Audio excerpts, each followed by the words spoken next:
edition of Business Lens on Rapid Television Abuja. Today we are going to be shining a very bright light on a topic that's already stirring reactions on, boardrooms, trading floors, everywhere. Anybody who finds his or herself on this space has, found a way to make this a topic of conversation, because it is the whole conversation is going to be centered around on tax on crypto and digital assets, remote workers, and the Nigeria's new tax laws. But let's begin with the key business trends that matter today, starting from the headlines. The National Bureau of Statistics, NBS, says Nigeria's 3 tiers of government shared a cumulative 9.62 trillion naira from the Federal Accounts Allocation Committee, the FAC, over a 3-month period, which covered August, September, and October 2025 revenues. Now we move to the next one, where Nigeria's inflation trajectory for 2025 has been materially revised upward following the December 2025 Consumer Price Index methodology review by the NBS, even though the broader disinflation trend remains intact. Now we move to the next headline that says the Delta State Ogidigbeng's Gas Revolution Industrial Park, GRIP, has emerged as the largest single recipient of construction contracts under China's Belt and Road Initiative in 2025. We move to the next one that says the IMF Managing Director, Kristalina Georgieva, says workers across the world are facing mounting pressure to acquire new skills as artificial intelligence, that's AI, and digital technologies rapidly reshape job market, which draws on the new IMF analysis of millions of online job vacancies across advanced and emerging economies. Next up says NCR PLC has extended one of the most remarkable rallies of the Nigerian exchange into 2026, following an explosive run in the previous year, as well as the company's stock that surged by an impressive 1,354%, making it the top performing stock on the NGX for 2024. Now we move deeper into the markets. The Nigerian Exchange, NGX, closes this mid-January with a total capital market valuation of over 66.851 trillion naira, to represent a 44.3% gain, and closing at 217.749 trillion naira, according to the latest data that was released by the NGX Limited at the close of business on Friday, January 16. Now we are going to be looking at these stories and more. Stay with us.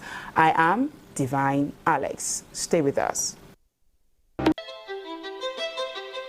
From the soil beneath our feet to the tables across the world, agriculture is the heartbeat of Nigeria's future.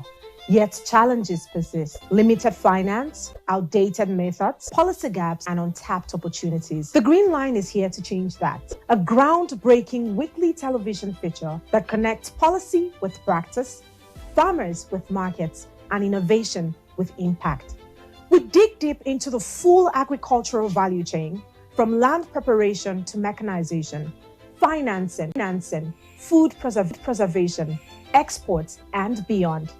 The Green Line isn't just a show, it's a national development platform.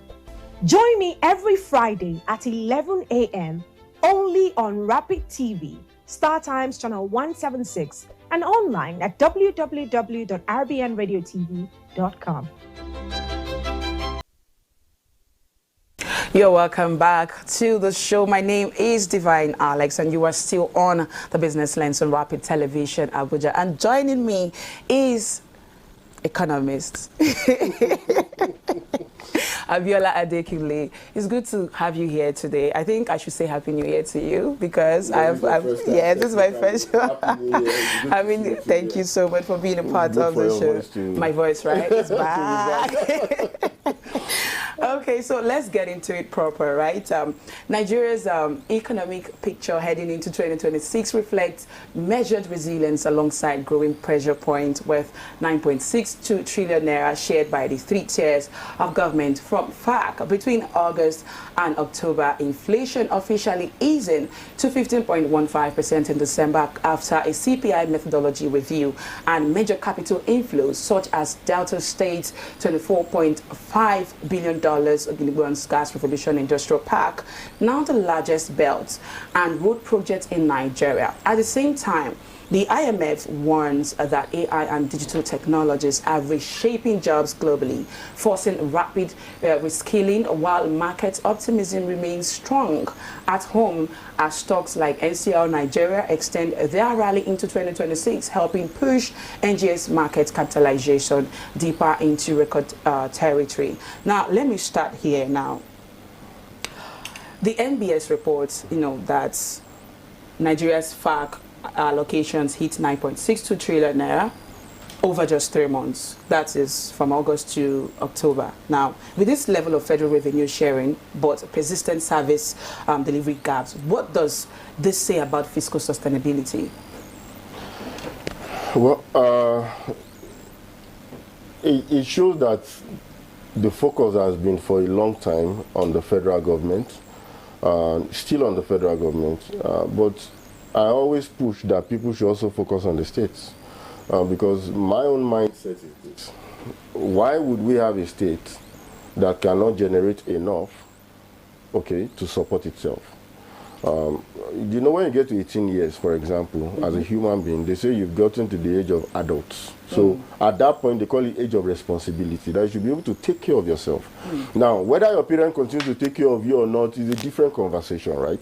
Now, if you have states that are getting this level of FAC allocation, apart from the IGR they are generating, and we cannot see the service delivery, we cannot see the improvement in the states, then I think much more light should be shone on these states to actually see what is going on. Because I personally am someone that has always been against FAC, the way it is being done. I always feel that states that are doing well in terms of generating revenue, and I'm not talking about tax. For me, I want to separate the talk of tax from IGR. Talking about states that actually produce. They have industries, they are producing this or that, they have farms. Now, these states should be given more because they've demonstrated that they can actually handle some, then they should be given more. A state that cannot demonstrate that they can actually handle and multiply what they are given, that when you continue giving them, it's more like a waste. Because now you're saying, we're talking about 90-something, 9-point-something trillion, and at the end of the day, we can visibly not really see it. I was looking at a particular state some days back, posted on social media the roads they are doing, and a lot of people were really complaining that the level of construction is really poor. So coming back to this now, I feel that if something is not done, the sustainability might not be there on the long run, because a lot of people have this bias that whatever money goes to states is just going into a hole. And that's what we are seeing. Everybody keeps holding the federal government, the federal government. But what about the states? What are they doing? Go to your states. You'll find out that the buildings and the development that has been there for the past 30 years, if not worse, is the same thing that is still there. Now, if we are, continue to have these issues where states, taking more money and then they're not able to do anything, then people asking the question, okay, why do they keep giving them now going to the wrong? Is it that there's no committee? Is it that there's no proper ways that the government is supposed to get people, maybe a committee to look into getting them to actually use those funds to just continue to give them? The onus rests on the people. This is the way the government flows. In your community, you say, this person, we trust him, we'll vote him, let him go and represent our interests. So you vote him into the state assembly. Now, when you vote different types of people into the state assembly representing different areas in a state, they are meant to look after, what you need, in that state. So if at the end of the day, monies are not being spent the way they are meant to be spent, then who you should hold on to Okay, are the people representing you that, Oga Komo, you are not doing what you are meant to do. But if at the end of the day that is not being done, you cannot hold federal government and say federal government should why stop giving money. No. It's more or less the constitution. It's what everybody agrees. Now, if your own area is not functioning well, all the people that are representing you. So the onus at the end of the day falls on the citizens. They are meant to be the one to say this money was allocated. What happened? What happens with and that is why you see that a lot of state assemblies all over the world, or assemblies generally, are usually very hot. This one is debating, this one is saying no, because everybody is looking for the interest of their people. But in Nigeria, you found out that now the interest of the people is being pushed to secondary, and you now find out that a state assembly can exist, that all the members now have their own interest aligned and not interest for the people that voted for them. Oh, which is really, really interesting. Okay, now let's take a swipe at the inflation, where it says the inflation has officially eased to 15.15% in December 2025 after an NPS CPI revision. But we still have critics coming out to say that, oh, the rebasing still clouds the real price conditions. Now, how should Nigerian households interpret this disinflation in terms of real purchasing power and food prices this year? Because, you know, this has set a tone for us to get into 2026. So a lot of people are, you know, actually believing that, okay, when they say inflation is gone down, so everything should just start working, prices should start dropping, everything should start happening immediately. An average Nigerian, and no disrespect meant, is not very educated, okay? So there are things that they actually care about, and there are things that they don't care about. Now, me and you can care about the inflation numbers. An average Nigerian cares about the real price in the market. Now, when they notice that the prices are going down, they will say it. So the truth is that towards the end of last year, prices dropped. But we want to see they can be sustained. So to an average Nigerian, we are not looking at 15.1 or whatever, but we know that the prices have dropped. So we are checking to see if the price will continue dropping, and we can use that to plan. So I would say that there's a bias right now that prices are not where they used to be. Okay, but they have dropped in the interim. So I think that Nigerians are still looking and trying to plan if it's going to continue that way or not. Okay, now I want to ask this because I just remember that one of the time I was having a conversation with somebody on this whole inflation dropping, and somebody was trying to like make a point that, oh, disinflation is different from deflation. Now, according to you, in your own perspective, what would you say? How would you like, you know, explain this whole inflation thing to somebody who is selling pepper in the market, so that the person will understand that there's actually a difference between deflation and the pepper you mentioned is making me cough, but I'll be fine. Sorry. So this issue of explaining to a layman, all I will say is this: that with waiting government don't they do. Let me speak in pidgin. Waiting government don't they do. Okay. We they see say price they drop small. And if government continue and we don't get people where they sabotage them, price will continue to the drop. But if you no drop at the rate at which government say they drop, but you continue to the drop, you understand? Now, acceleration can be at different levels.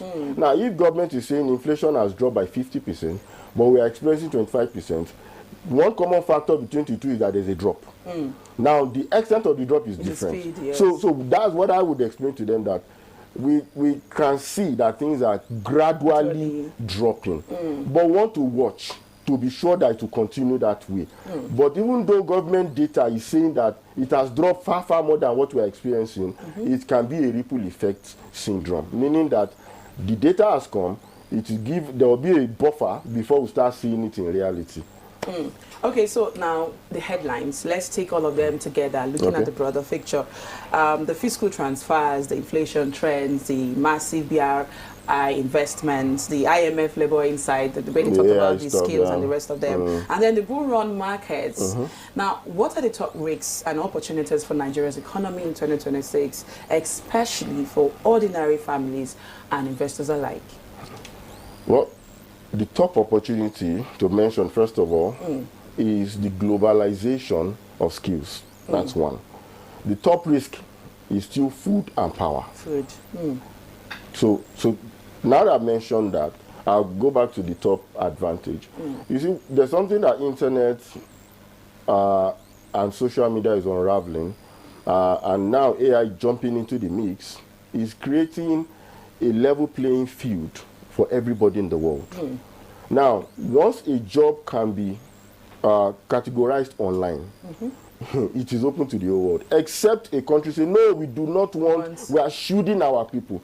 But you'll find out that now we have people in Nigeria, living in Uyo, living in Ogun State, living in Sokoto, that are in their house and they are doing a remote job for a company in the US, in Saudi Arabia, you know, in South Africa.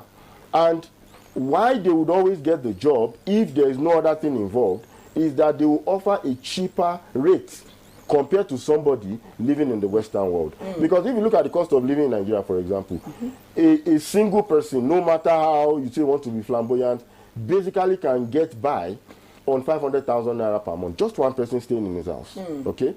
How much is 500,000? We're talking about $300. How much is money? $300, more or less. Yes. Now, on the international scene, such a job might be going for $3,000 per month.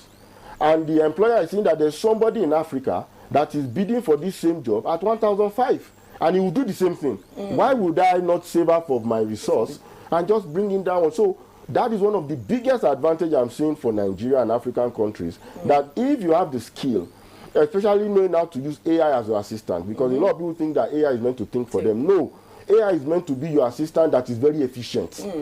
It's not meant to take over your thinking. So by the time you can use AI properly and be able to maximize it, then you can compete on the global stage. Is a massive advantage, because you have somebody offering you 100,000 naira per month in Nigeria, and you have to transport every day there. Then somebody saying, I'll give $500, but you don't have to go anywhere, stay in your house. Which one would you pick? You pick the $500. That's like 700,000 naira. Yes. Now, going to the disadvantages or the threats, still remains power and food. Now, there are some jobs that you want to get. They would ask you if you can always be online.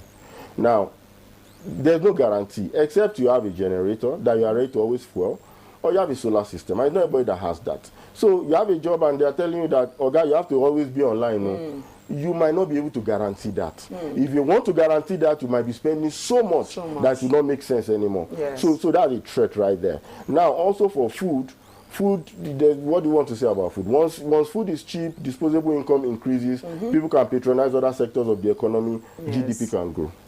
Okay, like he said, once food is cheap, everything falls into place. Thank you so much. Thank you, Alex. So let's go on this quick break. When we come back, we will be having a financial expert, Kelechi Godfrey, join us on the conversation on tax, on crypto, remote workers, because we already mentioned remote workers, digital assets, and every other thing that is attached and linked to this topic. So do not touch that dial, do not go anywhere. This is still Business Lens on Rapid Television, Abuja. Stay with us.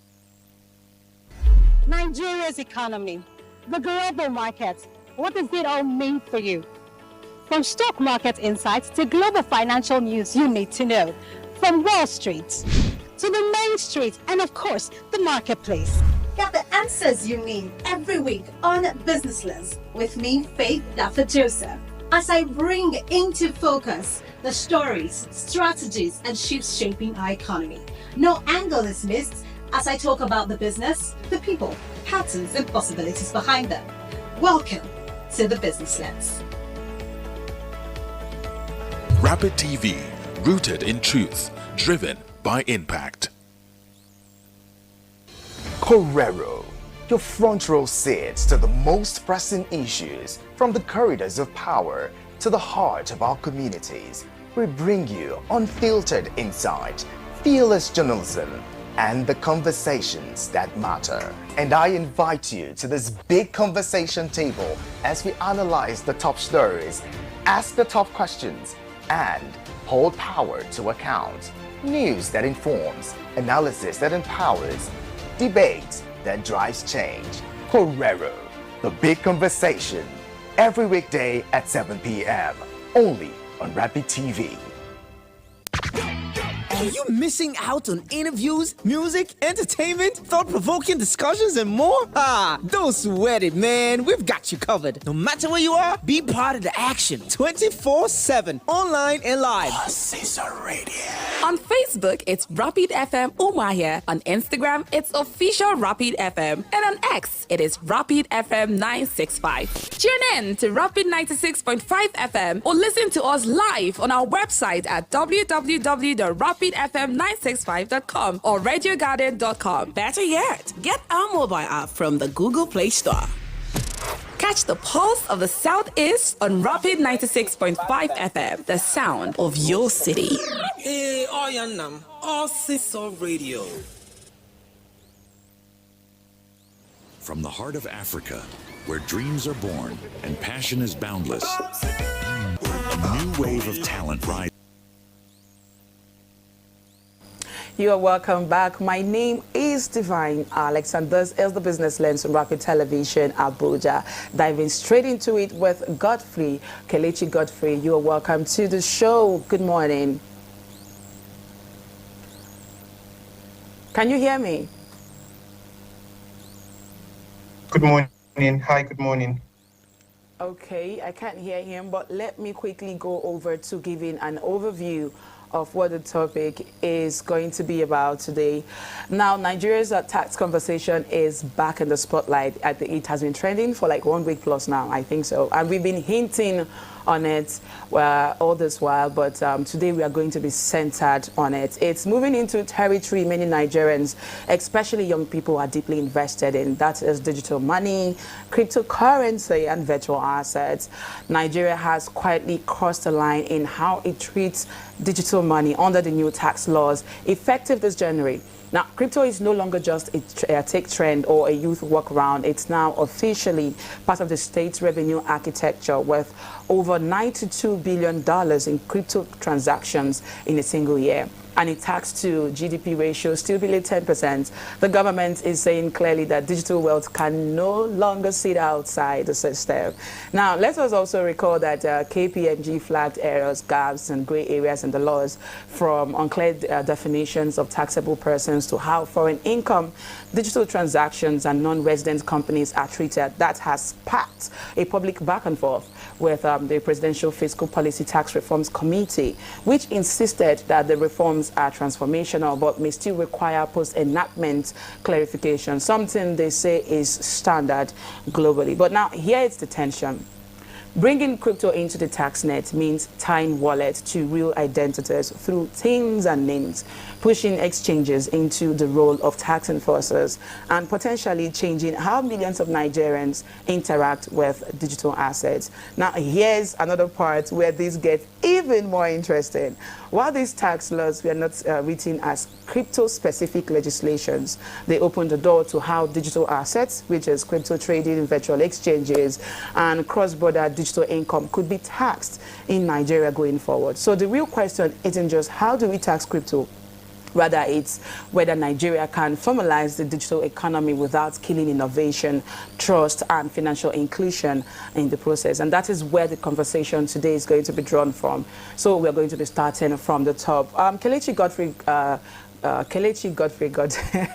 Godfrey, I don't know, Kelechi Godfrey. Yes, Kelechi Godfrey, because, I love Kelechi, by the way, so I just went straight to the one I would prefer. So it's good to have you on the show. We were supposed to have you on the show last week, Thursday, but somehow something, I don't know, you just disappeared and we were unable I deeply apologize. Get a hold of you. It's okay. So you heard me talk about the overview on the topic that we're discussing today, which brings me to the first question.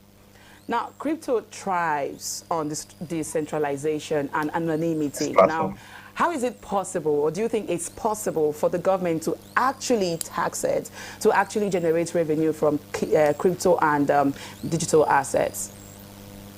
Yeah, it's very, very possible if we have it, we do it in a realistic kind of way, in a realistic view.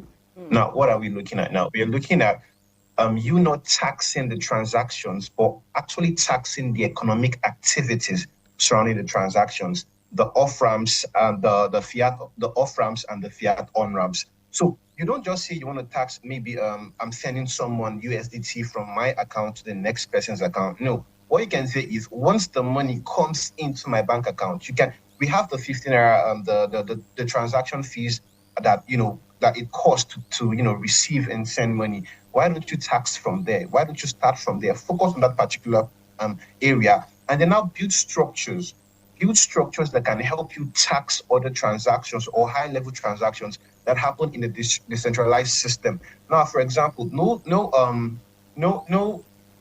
of the transactions are onboarded on platforms. You have platforms like Binance, like Roku, and the likes of them. Can you actually say, okay, since you are a company operating with the with Nigerian money or with the funds of Nigerians, the dignity of Nigerians, you're taking out our funds out of this country, which means we want to create a system that you can actually pay company tax. Now, first and foremost, the company would want to draw back on saying, why do we have to pay tax? Why can't we shift this tax? So our users, which are the end users and the consumers, they cannot come up with this system. Okay, here's what we're going to do. We're going to pay you this amount on tax on transactions coming from Nigeria, and we'll also help you create a system whereby we can help you collect VAT on gas fees that every Nigerian transaction, that occurs under it and remit down to you. You have created a structure.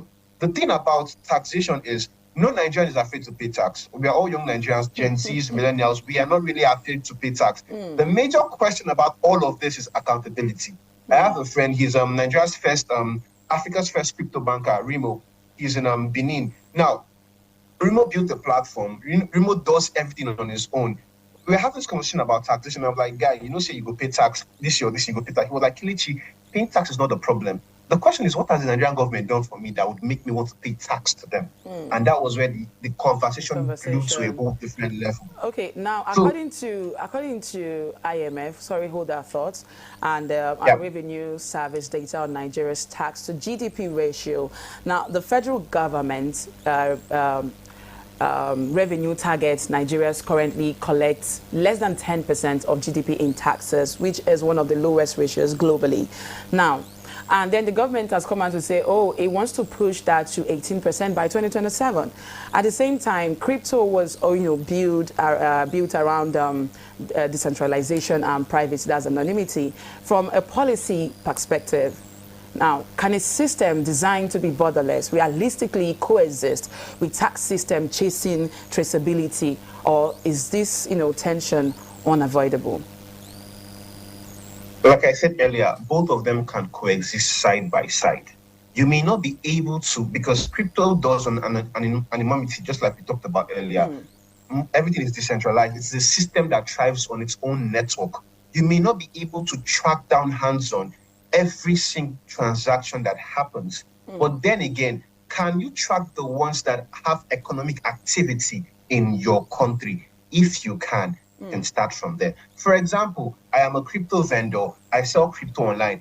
If I want to pay my house rent in Nigeria, do I use crypto or Naira? To get where I'm coming from. Yes. So I have to sell my coins and bring the money back into the country to actually pay my house rent. That is the basic idea. So why don't you... Now, here's the funny thing. There is tax avoidance. There's tax evasion. If I'm filling out my form, my tax form, and they ask me, what is my profession? I would say I breed for a living. I would say I trade crypto coins for a living. If I write I breed for a living and I have in my account 100 million naira, are you telling me just by breathing air, you're making 100 million naira every day? I have committed fraud in my in where I am filling out my tax detail. I have committed fraud, and that is tax evasion. That is actually so. I have to put down what I do for a living, and this is from there. You can now start, checking out. Okay, you do this for a living. How much is your income for a living? I tell you, okay, I trade crypto, and this is it. So for every transaction I make, I must make a profit.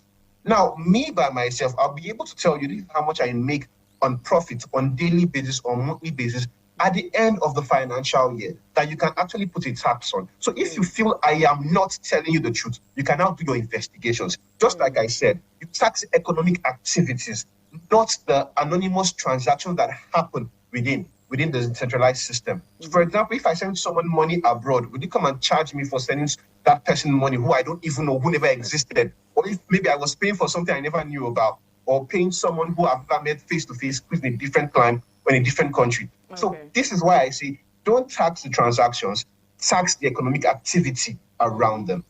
Okay. Now, these new tax laws that Nigeria Tax Act and the Nigeria Tax Administration Act, which took effect, early this January, but there is a little bit of controversy around it because the Big Four, that's the KPMG Nigeria, has already flagged errors, gaps, inconsistencies that could affect compliance. From your experience working on monetary policy at the CBN, how risky would you say that this is to roll out tax laws, this sweeping, without airtight clarity? Okay, so there's something that happens with clarity. Let me start from the area of capital flight. Any investor coming to invest in the country, first of all, if you're trying to tell him, wait, hold on, let us clarify our tax issues and all of that, they would walk away because no one wants clarity. What we want is tell us this is it and this is that and let's go in. Talking about the gray areas that KPMG has talked about, a gray area has two sides. Either from the first side, it's either you're going to pay tax, or from the other side, there might be multiple taxations. Now, in the case of multiple taxations, we can actually work on that and actually bring it down to a very levied system. Like I said earlier, clarity is something. It is better you even pay high tax than deal with uncertainty and not clear tax laws or tax reforms, because it kills faster, it destroys an economy faster. I can plan for high tax. If I'm to pay heavy tax, I can plan for it. I can have, things that's more like tax avoidance. I can have things that, within the breach of the law can help me reduce my tax burden. But if I am not clear on what tax to pay, there is going to be severe consequences on it. Yes, I get that. And the funny truth is, has the system been designed well enough that if we see the errors, can this tax be refunded back to me? Tax refund, can it be refunded back to me? So these are the things that I think need to be actually worked on. KPMG decided something. I think the Presidential Fiscal Committee needs to work on, sit down and work on the issues KPMG has brought out. Okay, so treating both gray KPMG, areas. To assist you here, KPMG specifically flagged Section 17, 3B and C of the Nigerian Tax Act, NTA 2025. Now, warning that non-residents that do not have a permanent establishment or significant economic presence should not be required to file for tax returns. The law does not clearly exempt such companies, creating potential companies, potential compliance challenges, like you already mentioned. So for crypto users trading on offshore platforms, where there's no Nigerian establishment, are we now looking at a genuine risk of double taxation or no taxation at all? Which one would you say it is? Okay, so with this particular law, we are looking at no taxation at all. That's just the gospel truth, because most of these platforms or entities are not registered within the country, and that's why I mentioned earlier, if this is going to work, there has to be a place where the federal government or the tax committee sits down with the regulators or the players in this industry and tell them, look, there's a mass exodus of Nigerian capital leaving the country, and we want to put a hold on it to build our economy. We need you to work with us. So would you come and register your presence in the country and pay company income tax? Or would you find us a structure that everyone with the Nigerian KYC can actually pay tax on the transactions that happen on your platform? Now, like I said earlier, the platform will not want to take the burden of paying tax. So they will shift it down to the end users. They will shift it down to the consumers. That is just the crux of the entire thing. So it is either you pay tax or you don't, because these platforms don't have a presence in the country. They don't have a presence in the country, but there and then again, they are operating and making money from the country.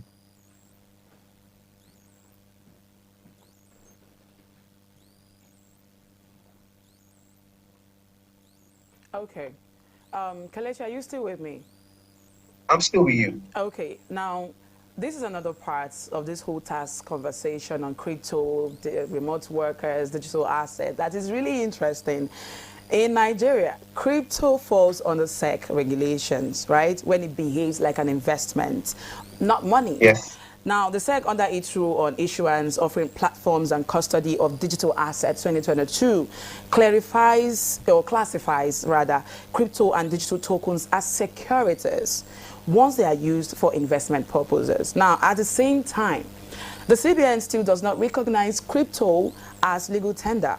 Now, even though that they had come out to lift the restrictions on bank interactions with VASP in December 2023, I think, yes, that was December 2023. Now, let's also add this new conversation, the new tax laws, which bring digital income, like you mentioned, remote earnings, right, and virtual asset transactions into the tax net. My question is this. Is there a risk that aggressive taxation coming ahead of full licensing clarity and monetary alignment could actually disrupt the progress regulators are trying to make, especially in building trust? To start with, there's no trust in the system, let's be honest. I might be a finance person and I am in the system, but when you talk about trust, you talk about trust between the end users and then the system and then the federal government. First and first, there is no trust between the citizens and the federal government. If the government says want to do A, B, and C, the citizens will just sit back and say, okay, we are expecting A, B, and C, but we know that it is C, B, and E that is going to roll out. Now, if a freelancer, for example, let's say someone who earns on TikTok, makes money on TikTok, what is the Nigerian regulation and compliance concerning TikTok in the country? What law has been established about it? We have none. So do you want to tax something that you don't have any compliance parameters over? That is the question that is going to be asked. TikTok does not have any presence in Nigeria. How do you now want to tax TikTok earnings? Just like, I remember there was a case where we had to invite Meta because of the money they were making through ads from the Nigerian markets and all of that, making serious money. Now, it was a whole back and forth on having them pay tax. And I said, you know what, we'll cut off our service from the country and we'll move on. Okay. So if are we strong enough to have negotiations where we can get these companies, these systems, these platforms compliant with the laws of the country? Okay. In being able to do that, then we can now talk about the trust between the people, the government, and the system. But till that is actually designed and structured, it will still be a merry-go-round. Okay. It's going to be a merry-go-round. It's going to be a merry-go-round. And people are hoping that, there's this whole clarity is going to be solved. But let me quickly bring in the human angle right here on this conversation. Now, many young Nigerians turn to crypto because of unemployment, right? FX instability and trust issues like we already established on this conversation with institutions. Now, from the digital assets perspective, do you honestly see voluntary tax compliance happening, or is trust, like we have said, still too fragile for that? Okay, so like I said earlier, right, Nigerians are not afraid to pay tax. But one thing they need to see is evidence and accountability. I want to use Abia State as a case study, for example. I'm from Abia State. The governor is doing serious and heavy work in Abia State. He's doing a whole lot. If he tells Abians, please, I would like people to comply and pay tax, not everyone may comply, but a huge number, at least 70% upward, would comply, and that is a good report. So if the government can say, okay, Nigerians, we want to give young Nigerians access to free education, your university degree, your secondary school, your primary school, you're going to pay a subsidized amount. That's something. You're going to get the finest of medical care. That is something. We're going to give you access to, we're going to give you power and all of that. I mean, staying in Nigeria for 24 hours and having uninterrupted power supply and paying like a minimum amount for 24 hours.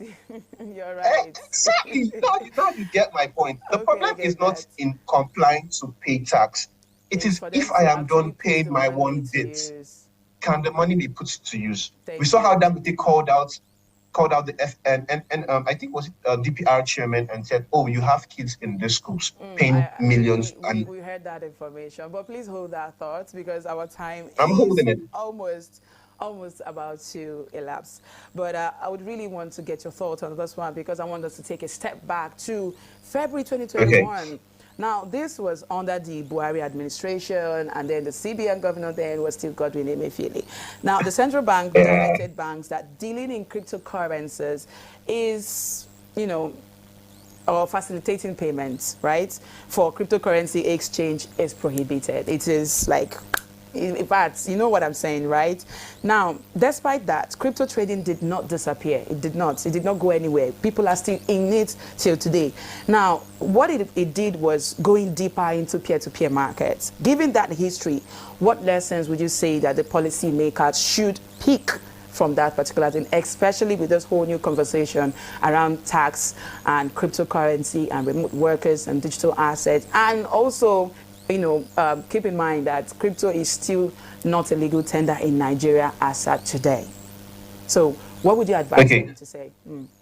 Okay, so let me clarify the law that happened in 2021. So God Emefiele banned banks from carrying out crypto transactions. There was no ban on, having crypto transactions done in Nigeria. It was just that then it was very easy from your bank account. You can fund your crypto wallet. You can withdraw to your bank account. That was just it. So they banned the technology that had the access to it, and banks could no longer carry out crypto transactions and all sorts. That was the ban on it. Now, it did not negate the fact that crypto was illegal in Nigeria. Now, what this did was it just pushed people to find alternative means to carry out crypto transactions without having the government's view on it, without having a compliance, someone that will be maybe a compliance principal, a compliance overhead watching their transactions or controlling or monitoring transactions. So the thing about banning things is that it doesn't just stop. Instead, it goes down and it continues deeper. So here's what I would advise. Instead of saying we want to ban this or stop this, instead of suppression, why don't you go for inclusion? Okay. Why don't you go for inclusion? Why don't you find a way to adopt this? Okay. Inclusion, adopt this thing into the system. Okay, we saw how CBN brought out the CBDC, the INAIRA. The INAIRA, should I say, was a successful failure? Okay. Pardon my English. According to you, right, because we have like 1 minute left, right? Now, according to you, I'm so sorry. Like you were advising the policymakers, now the government, from you now to the government, because like you said, you are into this whole crypto trading and you understand the system very well, and you are also a financial expert, which makes this really okay for you to actually have an analysis and say, oh, government, you can do something like this. Now, what would a fair and workable crypto tax framework look like? Okay, I won't just call. Okay, if I was to advise, I would go with the already established principle, which has to do with roughly about 5 pillars in the framework. First and foremost, clear definition: who is going to be taxed, what is going to be taxed, and when is the tax. Okay. Now, we would love to have continued this conversation, but our time is fast spent. But definitely, we are going to bring up this conversation some other time where we go deeper and deeper to properly break this down. And that's our business lens for today. Crypto is no longer outside the system, yes. But whether taxation brings order or drives activity on the ground, we will depend on how smartly this is done. That's the conversation, and we'll keep tracking it right here on Business Lens. My name is Divine Alex. Thank you for watching. See you next time, 11 a.m. on Thursday. And don't forget to stay with Rapid TV. Nigeria's economy, the global market. What does it all mean for you? From stock market insights to global financial news you need to know. From Wall Street to the main street, and of course, the marketplace. Get the answers you need every week on Business Lens with me, Faith Lafayette.